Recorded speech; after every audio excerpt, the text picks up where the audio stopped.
भगवान, मैं जिस ओर सुख जानकर जाता हूँ, ये विद्याधर बोल रहा है, उसी ओर दुख प्राप्त होते हैं। जैसे मृग क्षुधा निवारण के लिए घास खाने जाता है और राग सुनकर मूर्छित हो जाता है, तब उसको बधिक पकड़ लेता है। अब राग सुनकर मूर्छित हो जाता है मतलब अपनी सुध बुध खो बैठता है। अब एक है ना कि बेहोश थी वैसे उठे भी, अपनी सुध बुध खो बैठता है, उसको फिर और कुछ नहीं दिखाई देता, तो उसको फिर शिकारी पकड़ लेता है आराम से, और राग सुनकर मूर्छित हो जाता है, तब उसको बधिक पकड़ लेता है, तो मृग दुख पाता है। अब ये हम भी मृग हैं, हम भी विषयों में मूर्छित हुए पड़े हैं, पकड़ा हुआ है हमें माया ने, फिर हम दुख पाते हैं। वैसे ही मैं सुख जानकर विषयों को ग्रहण करता था और बड़े दुखों को प्राप्त होता था। हे भगवान, मैंने चिरकाल तक पांचों इंद्रियों और छठे मन सहित दिव्य भोग भोगे हैं। क्या मिला? हम भी देखें, इसको इतना खिलाया, इतना पहनाया, स्पर्श इतना करवाया, कहाँ से आनंद आया? कहीं से मिला? कोई सार निकला? यहाँ आके सार निकला है। यहाँ पे किसी चीज़ की ज़रूरत नहीं है। संसार में सारा कुछ चाहिए चाहिए चाहिए, इधर कुछ भी नहीं चाहिए। फिर ना चाहने में सुख है, ना चाहने में आनंद है। छठे मन सहित दिव्य भोग भोगिए, जो कहीं नहीं जा सकते, जो कहे नहीं जा सकते, परंतु मुझे शांति ना आई। यानी इतने भोग भोगे कि उनका वर्णन भी नहीं कर सकता मैं, फिर भी कुछ आनंद नहीं है, कुछ शांति ना है, और ना इंद्रियां मेरी तृप्त हुई हैं। जैसे घृत से अग्नि तृप्त नहीं होती, वैसे ही दिन दिन तृष्णा बढ़ती रही। देखो, ये हम ज्ञान से काट सकते हैं, ज्ञान से खत्म कर सकते हैं। हम विषयों का भोग भोग कर हम कहेंगे खत्म कर दें, नहीं होगा।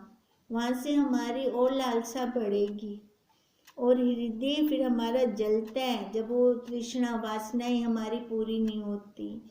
जो पुरुष इन भोगों के निमित्त यत्न करता है कि मैं इनसे सुखी होऊंगा, वह मूर्ख है और उसको धिक्कार है। वह समुद्र में तरंग को पकड़ता है, समुद्र में तरंग को पकड़ता है, आएगी हाथ में? आ ही नहीं सकती। हम क्या कर रहे थे? हम भी यही कर रहे हैं, है ना? उनको पकड़ना चाह रहे हैं, पर कहाँ आते हैं? पकड़ में तो कुछ आता ही नहीं। देखो, जब तक मुट्ठी को बंद करने की कोशिश करते रहेंगे ना, तब तक कुछ नहीं आनंद आने वाला। जब मुट्ठी खोल देंगे ना, फिर आनंद आएगा हमें। ये तब तक सुख रूप लगते हैं जब तक इंद्रियों और विषयों का संयोग है। जब इंद्रियों से विषयों का वियोग होता है, तब ये महान दुख लगता है फिर। अब देखो, जिनको शुगर है, मीठा नहीं खा सकते, और उनके सामने कोई मीठा खा रहा हो तो इच्छा हो चाहिए अंदर से खाने की, पर खा नहीं सकते, डॉक्टर ने मना किया हुआ है, तो उन अंदर से वो कितना कंट्रोल करते होंगे अपने ऊपर, उनको कैसी फीलिंग आती होगी। क्योंकि तृष्णा हृदय में रहती है। इसलिए कहते हैं ज्ञान से ना सब इसको दिखा कर ना छुड़वा दें, हट से ना रोकें, ज्ञान से विचार करके इसको दें हम सारा कुछ। और ये भोग जाते रहते हैं, तब जो जो विषय भोग होते हैं वे दुखदायक हो जाते हैं, जिसका उसने पहले अनुभव किया होता है। अब इंद्रियां शिथिल हो गई, वो अब साथ देती नहीं है। अब देखो, फिर उसको भोग तो चाह रहा है वो भोगों में, पर भोग नहीं सकता, अब उसको दुख लगता है। हे भगवान, मैंने इसी से बहुत दुख पाया है। अब ये विद्याधर बता रहा है, यद्यपि इंद्रियां कोमल हैं तो भी सुमेरु की तरह कठिन है। कोमल लगती हैं परंतु ऐसी हैं जैसे सर्पणी और खड्ग की धार कोमल होती है, पर स्पर्श करने से मनुष्य मर जाता है। जैसे जल में नाव पवन से घूमती है, वैसे ही अज्ञान रूपी नदी में पवन रूपी इंद्रियों ने मुझे दुख दिया है। हे भगवान, ऐसे पुरुष भी मैंने देखे हैं जो सारे दिन मांगते रहे और भोजन के निमित्त अन्न प्राप्त नहीं हुआ। देखो, एक को तो बहुत आसानी से मिल गया और एक उसके पास खाने के लिए नहीं है, जगह जगह वो ठोकर खा के मांग रहा है तो भी नहीं उसको प्राप्त होता। और ऐसे भी देखे हैं कि उन्होंने ब्रह्मा से काष्ठ पर्यंत सब भोग भोगे हैं, पर जिसको दिन में भोजन मात्र भी प्राप्त नहीं होता और जो सब इंद्रियों से इष्ट रूप भोगों को भोगता है, उन दोनों को भस्म होते देखा है। देखो क्या कह रही है, ऐसे भी मैंने देखे हैं जिनके पास खाने के लिए कुछ नहीं है फिर भी आनंदित हैं, और ऐसे भी देखे हैं जिनके पास सारी सुख सुविधा है तो भी शांति नहीं है, तो भी आनंद नहीं है उनको अंदर। दोनों ही तुल्य होते हैं, विशेषता दोनों में कुछ नहीं। जो बहुत खा रहा है और जो नहीं खा रहा, अंत में क्या होगा? वही दोनों ही वही राख एक मुट्ठी भर बन जाएंगे। दोनों ही तुल्य हैं। इंद्रियों के बंधन में बारंबार जन्मते मरते अज्ञानी पुरुष को शांति कभी भी नहीं आती। जो तुम कहो कि तू तो सुखी दिख पड़ता है, तुझे क्या दुख है, तो हे भगवान, वह दुख देखने में नहीं आता। बताओ, हम किसको दुख दिखा सकते हैं? है क्या दुख हमारा कोई देख ले? वो तो खुद ही दुखी है, मन से दुखी है। परंतु मेरा हृदय बहुत जलता है। हे भगवान, ब्रह्मा के लोक में मैंने बड़े सुख देखे, परंतु वहाँ भी मैं दुखी ही रहा, क्योंकि क्षय और अतिशय वहाँ भी रहता है। राग द्वेष जलन कुड़न कहते हैं वो वहाँ पर भी है, इससे वहाँ के निवासी भी जलते हैं। स्वर्ग में तो एक ही इंद्र होगा ना, पर चाहेंगे तो सारे कि मैं इंद्र बनूं, तो वहाँ पे वो चलता रहेगी ना प्रतिस्पर्धा जिसको बोलते हैं। इंद्रियों का शास्त्र से भी कठिन घाव होता है।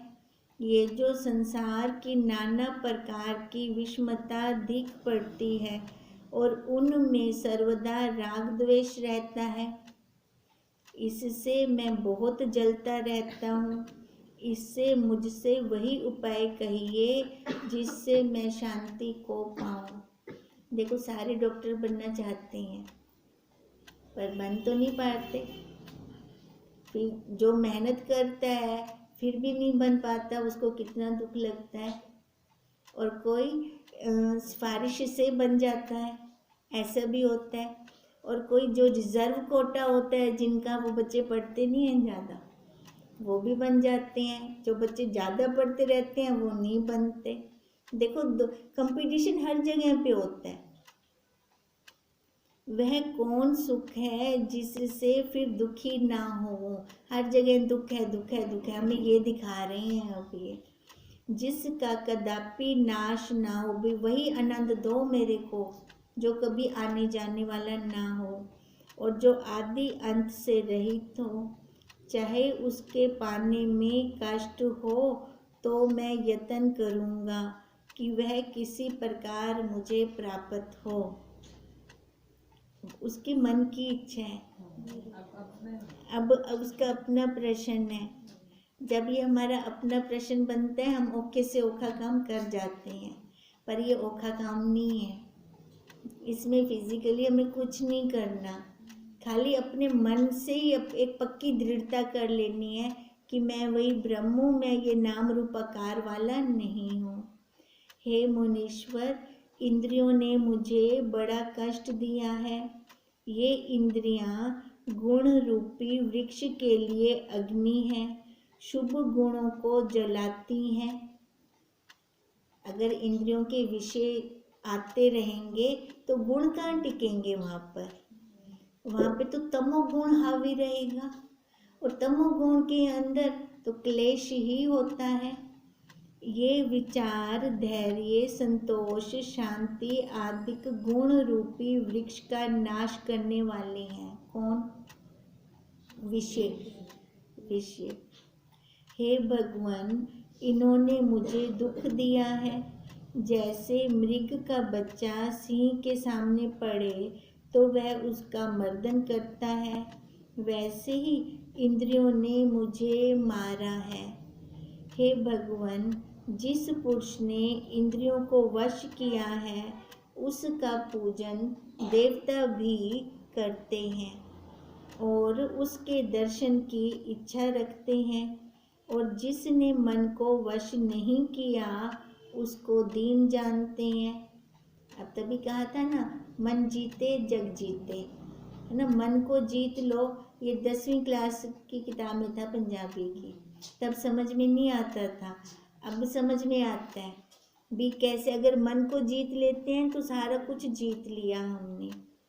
जिस पुरुष ने इंद्रियों को वश किया है वह सुमेरु पर्वत की तरह अपनी गंभीरता में स्थित है, और जिसने इंद्रियों को वश नहीं किया वह तृण की तरह तुच्छ है। अब जैसे तिनका कितना हल्का होता है ना, हवा के एक झोंके से कहाँ के कहाँ भटकता रहता है।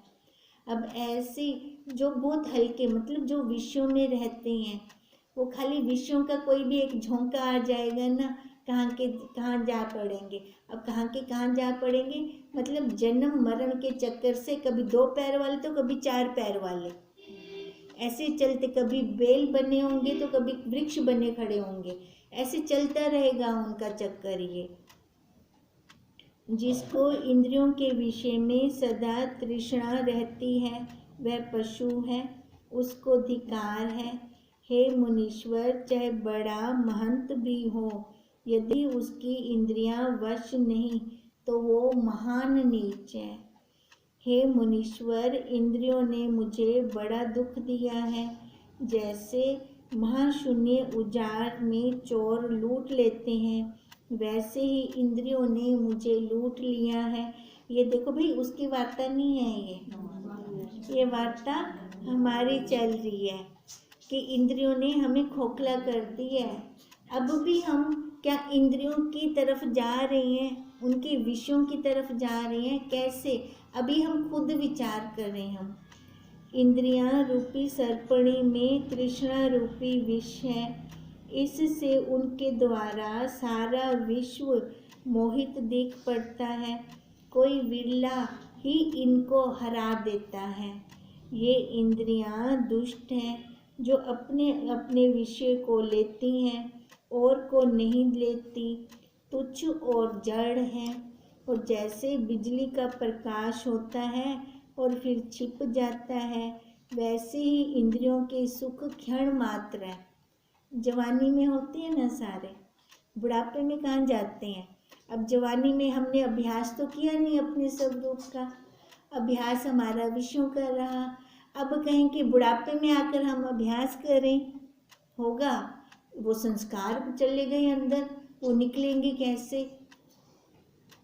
फिर भी घबराना नहीं, अगर हमारी पक्की है ना दृढ़ता, तो बुढ़ापे में भी हो जाएगा, बस दृढ़ता होनी चाहिए अपनी।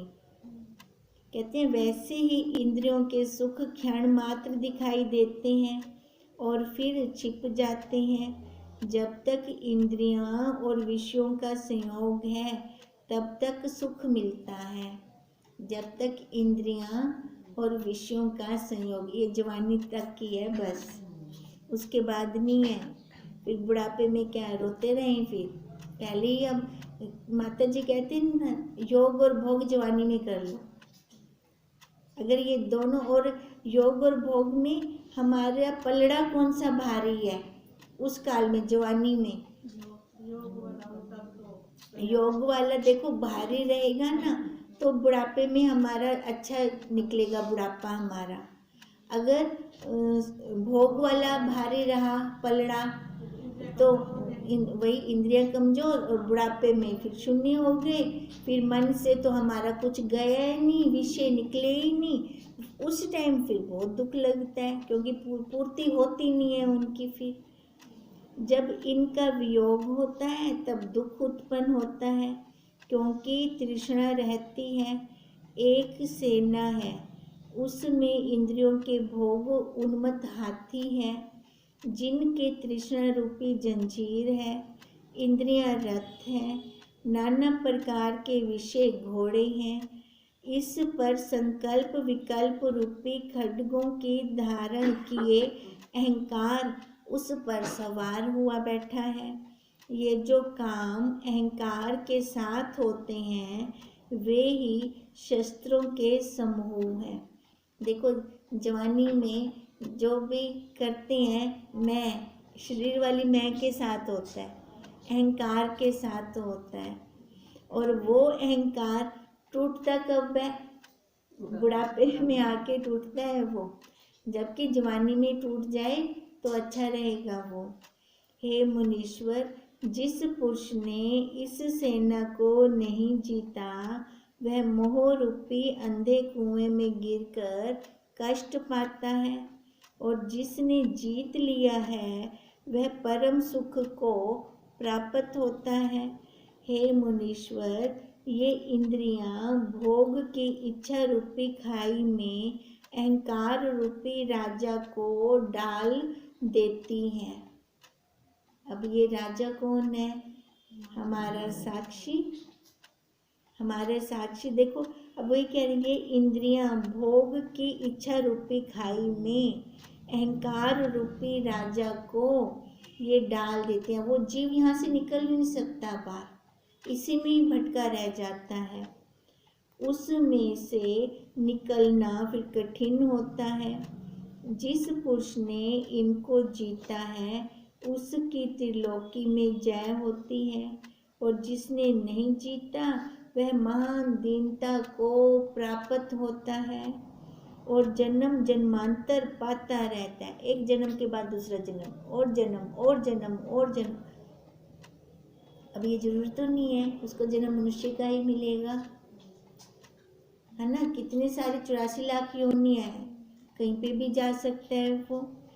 इन इंद्रियों में रजोगुण और तमोगुण रहता है। ये तब तक दहा देती हैं जब तक रज तम वृत्ति है। यह भी मन की ही एक वृत्ति है। जब इनका अभाव होता है तब शांति होती है। यह खोज करके देखा है कि इंद्रियां तप, यज्ञ, व्रत, तीर्थ और किसी औषधि से वश नहीं होती। देखो, वो वाली क्लास से निकलना ही पड़ेगा। अगर हम उस क्लास से नहीं निकलते ना, हम सीधा विचार की क्लास में बैठ जाएं, नहीं हो पाएगा। या तो पिछले जन्म की कमाई हो हमारी। अब कहते हैं ये भी खोज करके देखा है कि इंद्रियां तप,